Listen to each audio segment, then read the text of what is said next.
Guess what, guys? I got an ad card this time.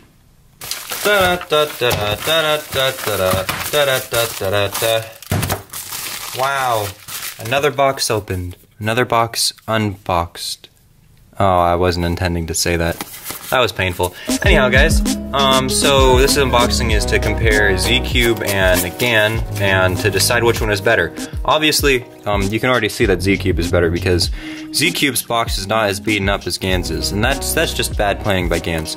I know this is a budget puzzle, but GAN, you really need to get your game together. If even Z-Cube is doing better than you, you know you have a problem. Anyhow, this is a Rubik's Cube, I think. Or is Magic Cube a more appropriate term? One thing I'd like to mention is this is cardboard, and it's black cardboard, and that's kind of cool because I can make stuff out of it. Anyhow, since the Ganticle over here is obviously inferior, let's look at the Z-Cube first.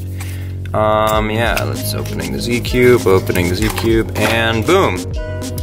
Yes, this is a thing, and I just realized it's another thing as well. So let's have a different angle.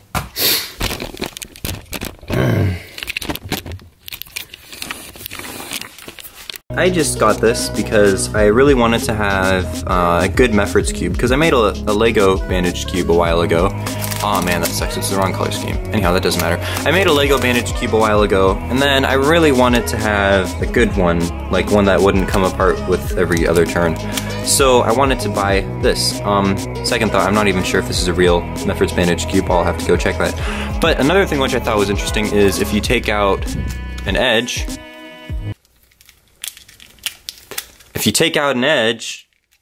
you know what, I'll just show you. You see this? At mid-turn, you see in there? It's actually just a regular 3x3. They didn't actually bandage the parts together in CAD, which I'm not surprised because there's a bunch of different variations of these bandage cubes, so why would they do that when they could just do this? But still, really cool. Hopefully it's a real cube thing. I don't know, hopefully it's a real Meffert's bandage cube, because if it isn't, that's gonna be a little bit disappointing. But yeah, it would be kind of cool if they made a version of this where you can bandage your own cube. That would take a lot of different combinations though, because they have to have these Florian holes.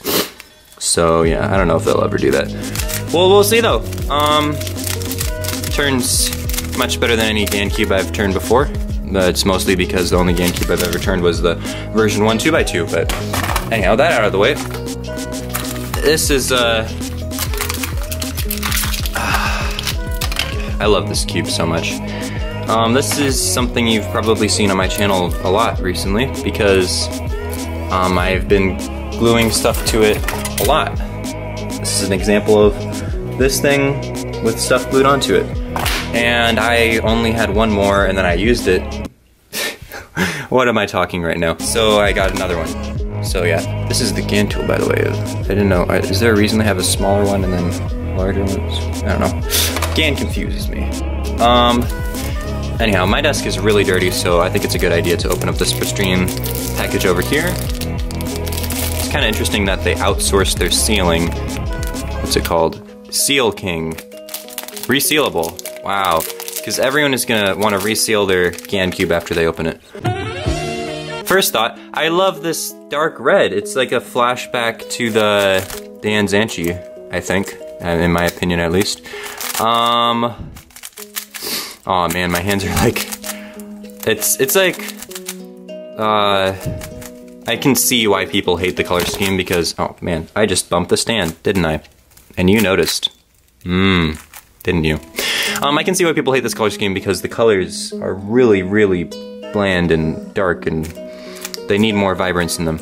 But, you know what? I like it. It's a little bit reminiscent-ish type of thing. I want to look at the core pieces things, because that's what the professional guys do. So the edge is kind of interesting. It has that lovely, beautiful hexagonal honeycomb texture thing on there. And yeah, that's kind of interesting.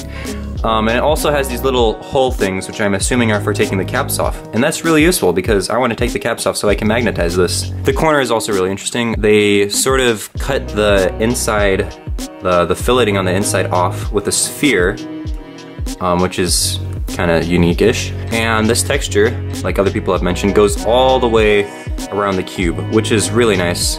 And they also have the honeycomb texture on the foot of the corner.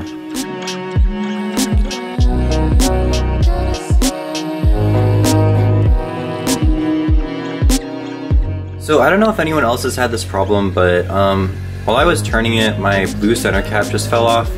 And I think that really highlights something about this puzzle, and that is that this is sort of the GAN Zanchi in 2018.